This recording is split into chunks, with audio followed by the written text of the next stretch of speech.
during online class po.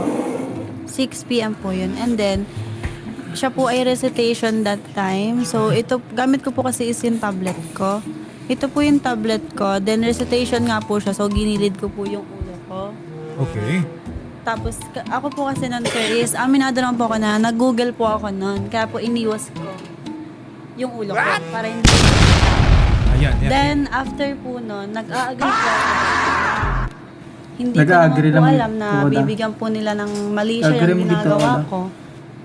Yun po. Ayan, play po natin ngayon, mga kapatid, sa inyong screen. Kagare lang Yung magit sa video na tinutukoy po ni Agree. Angel May. No? At, parang tumutugma naman, no? Nandun pa rin yung ulo niya sa may Opo. screen. Although, yung part lang ng tenga. Opo, and- ano pong ginagawa niya? Tumatango kayo?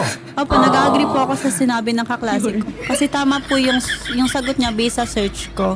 Okay. And kita naman po sa video na tumingin mo ko sa camera, which is aware po ako na naka-open cam ako. Mga gaano po